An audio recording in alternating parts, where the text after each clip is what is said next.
Welcome, everybody. I'm out here by the lake, and it's really beautiful. There's not a whole lot of places to put my iPad, so I might turn it around and read to you that way. So thank you for your patience. Hang on a second.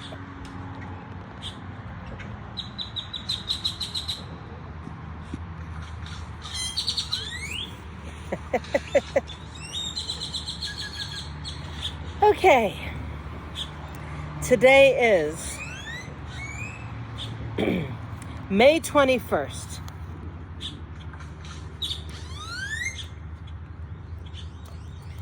And those really cool birds are called grackles. You could look them up online. They're blackbirds with big tails. They're really cool. Okay, May 21st, 1 Kings 3:16-28. We're talking about Solomon now. Sometime later, 2 prostitutes came to the king to have an argument settled. "Please, my lord," one of them began, "this woman and I live in the same house. I gave birth to a baby while she was with me in the house.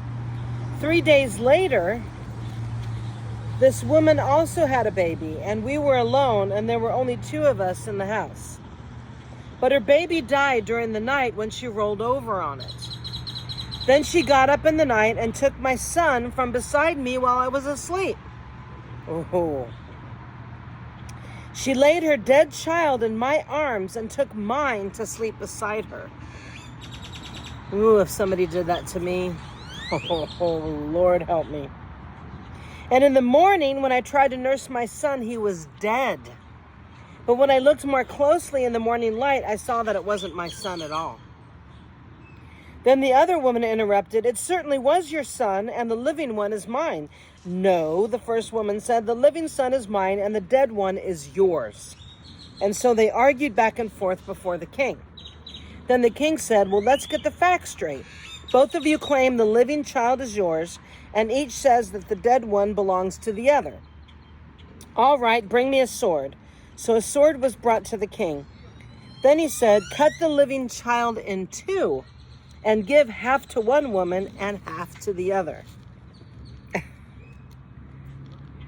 If you did that, you'd kill the baby. Then the woman who was the real mother of the living child and who loved him very much cried out, "Oh no, my lord, give her the child, please, do not kill him." But the other woman said, "Well, all right, he will neither be yours nor mine. Divide him between us." Then the king said, "Do not kill the child, but give him to the woman who wants him to live, for she is his mother."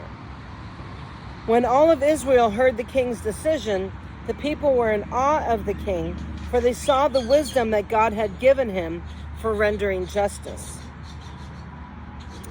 1 Kings 5:1-18.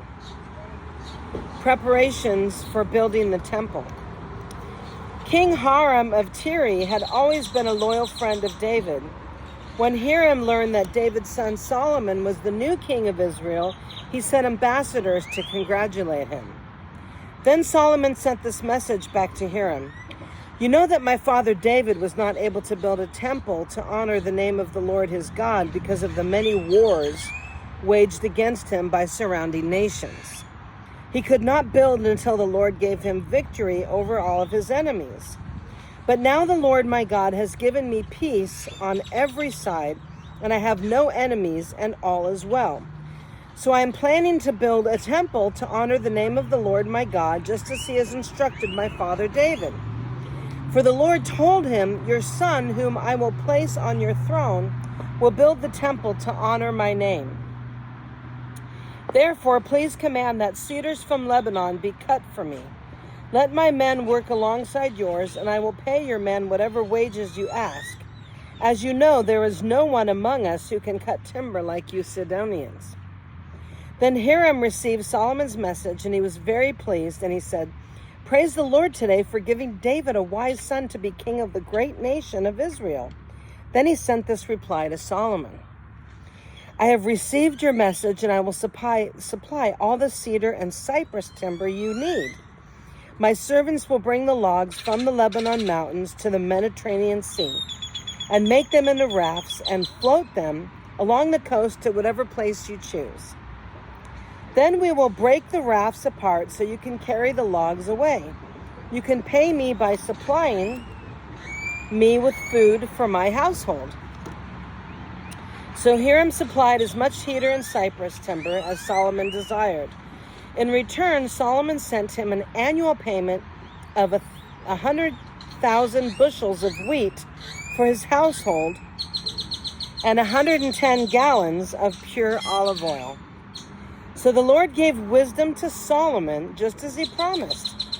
And Hiram and Solomon made a formal alliance of peace.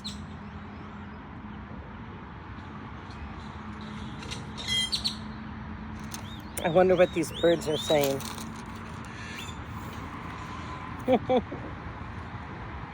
Then King Solomon conscripted a labor force of 30,000 men from all of Israel.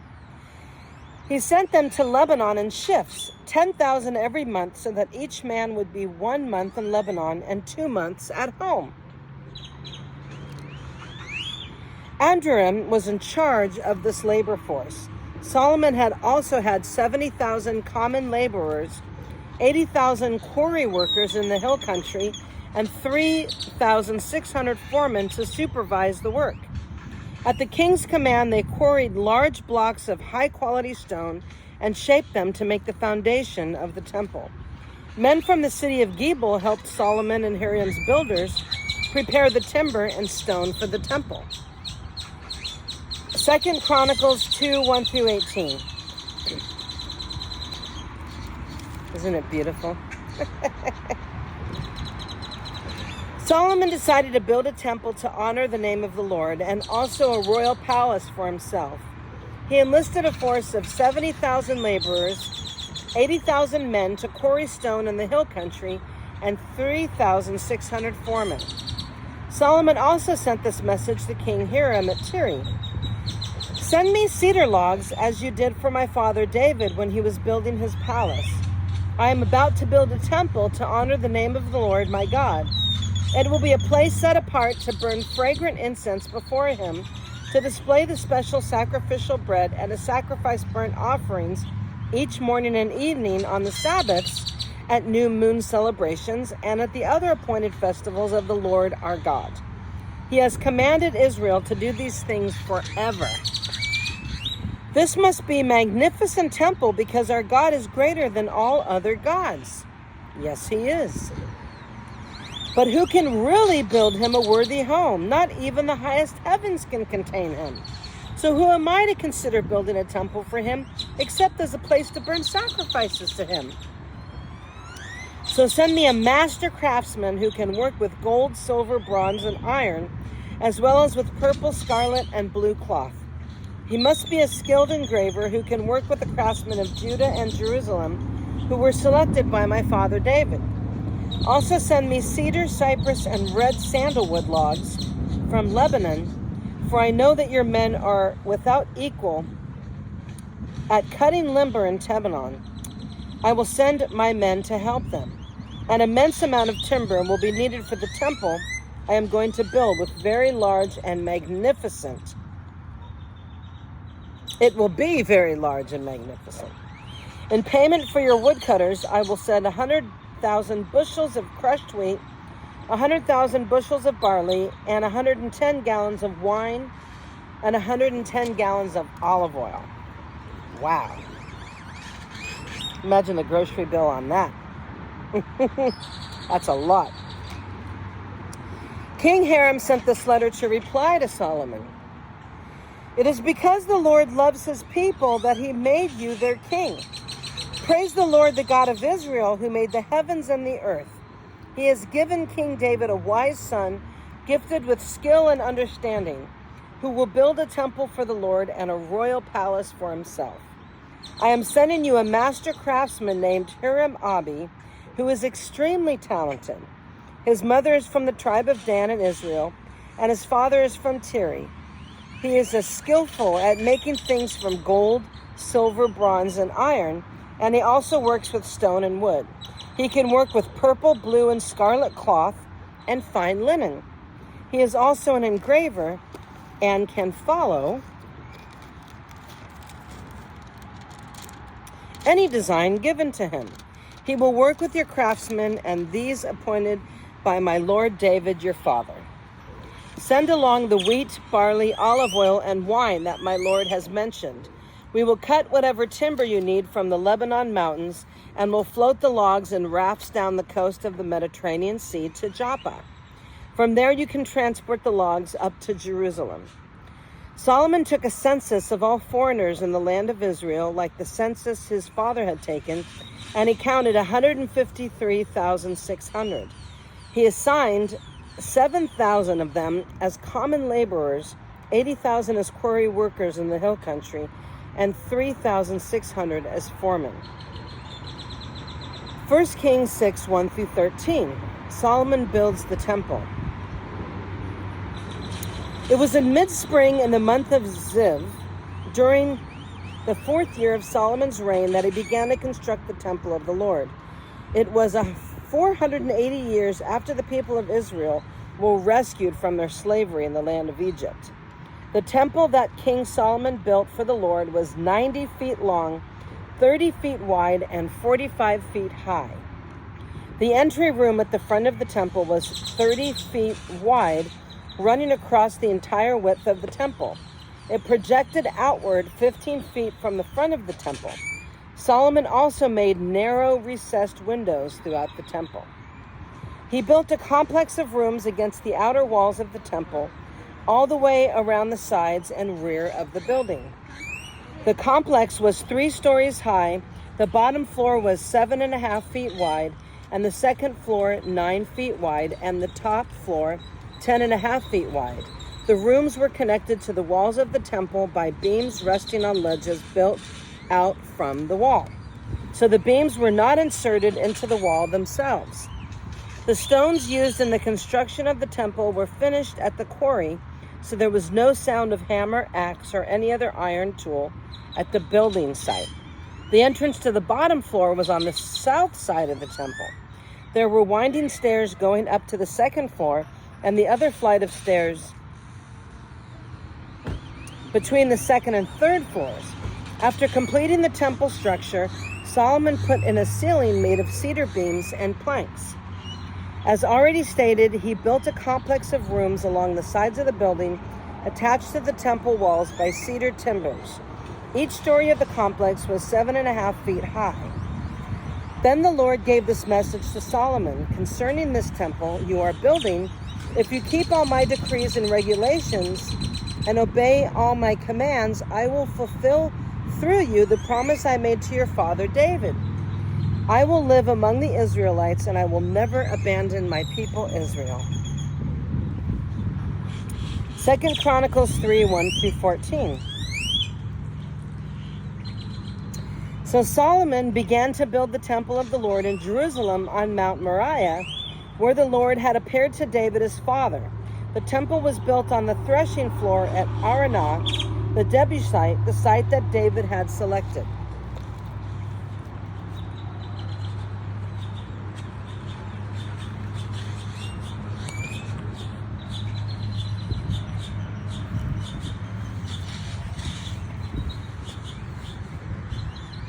The construction began in mid-spring during the 4th year of Solomon's reign. These are the dimensions Solomon used for the foundation of the temple of God, using the old standard of measurement. It was 90 feet long and 30 feet wide. The entry room at the front of the temple was 30 feet wide, running across the entire width of the temple, and 30 feet high. He overlaid the inside with pure gold. Sounds beautiful. He paneled the main room of the temple with cypress wood overlaid with fine gold and decorated it with carvings of palm trees and chains. He decorated the walls of the temple with beautiful jewels and with fine gold from the land of Param. He overlaid the beams, thresholds, walls, and doors throughout the temple with gold, and he carved figures of cherubim on the walls. He made the most holy place 30 feet wide, corresponding to the width of the temple, and 30 feet deep. He overlaid its interior with 23 tons of fine gold. The gold nails that were used weighed 20 ounces each. He also overlaid the walls of the upper rooms with gold. Sounds beautiful. He made 2 figures shaped like cherubim, overlaid them with gold, and placed them at the most holy place. The total wingspan of the 2 cherubim standing side by side was 30 feet. One wing of the first figure was 7.5 feet long, and it touched the temple wall. The other wing was 7.5 feet long, touched one of the wings of the second figure. In the same way, the second figure had one wing 7.5 feet long that touched the opposite wall. The other wing, sorry, the wind was blowing my paper.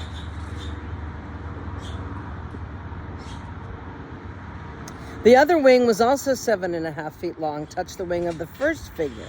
So the wingspan of the 2 cherubim side by side was 30 feet. They stood in their feet and faced out toward the main room of the temple. They stood on their feet.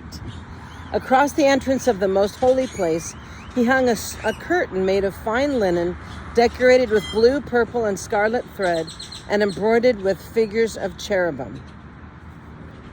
Sounds beautiful. 1 Kings 6:14 through 38. The temple's interior.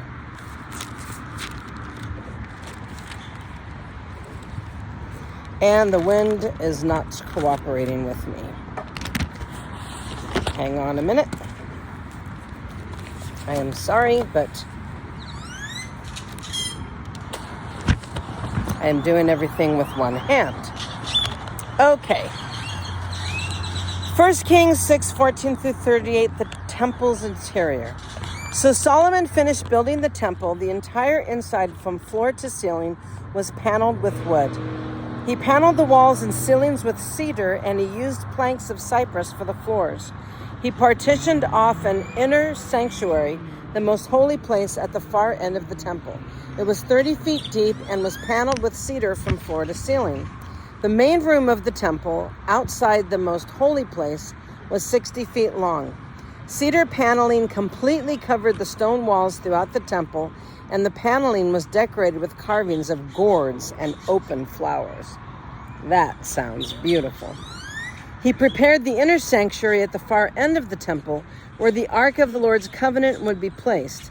This inner sanctuary was 30 feet long, 30 feet wide, and 30 feet high. He overlaid the inside with solid gold. He also overlaid the altar made of cedar. Then Solomon overlaid the rest of the temple's interior with solid gold, and he made gold chains to protect the entrance.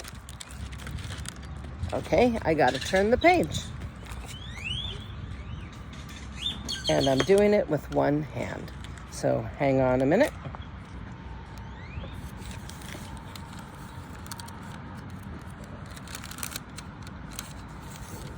So he's protecting the entrance.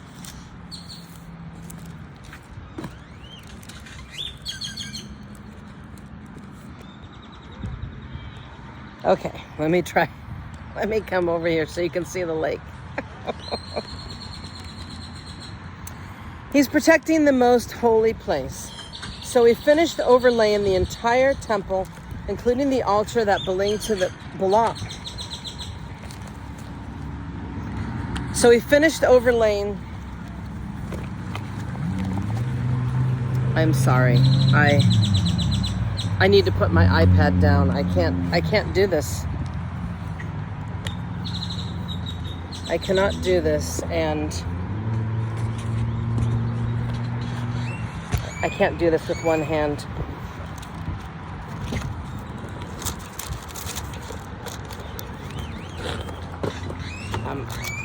The most holy place. So he finished the entire temple with gold, including the altar that belonged to the most holy place. He made 2 cherubim of wild olive wood, each 15 feet tall, and placed them in the inner sanctuary. The wingspan of each of the cherubim was 15 feet, and each wing being 7.5 feet long. The 2 cherubim were identical in shape and size, and each was 15 feet tall. The 2 cherubim were identical in shape and size, and each was 15 feet tall. He placed them side by side in the inner sanctuary of the temple.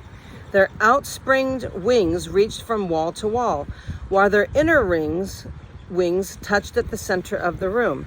He overlaid the 2 cherubim with gold. He decorated all the walls of the inner sanctuary and the main room with carvings of cherubim, palm trees, and open flowers. He overlaid the floor in both rooms with gold. For the entrance to the inner sanctuary, he made double doors of wild olive wood with 5-sided doorposts. These double doors were decorated with carvings of cherubim, palm trees, and open flowers. The doors, including the decorations of cherubim and palm trees, were overlaid with gold.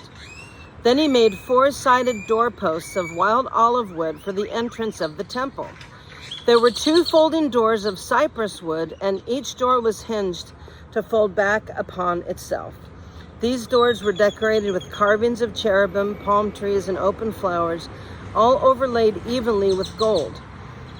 The walls of the inner courtyard were built so that there was 1 layer of cedar beams between every 3 layers of finished stone. The foundation of the Lord's temple was laid in mid-spring in the month of Ziv, during the 4th year of Solomon's reign. The entire building was completed in every detail by mid-autumn in the month of Buel, during the 11th year of his reign. So it took 7 years to build the temple. Wow. Well, I love being outdoors, but reading to you outdoors has its challenges. So, thank you for being here. And I hope that you were able to visualize how beautiful the temple is and get an idea of what Solomon had to build, despite all of the challenges that I had reading to you. So I hope you enjoyed today's reading, and thank you for being here. You want to see these birds?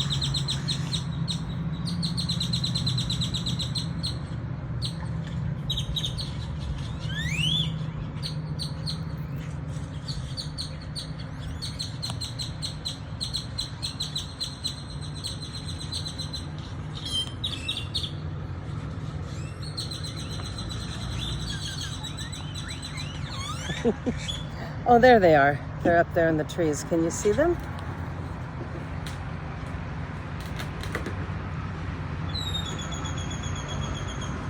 Have a blessed and wonderful day.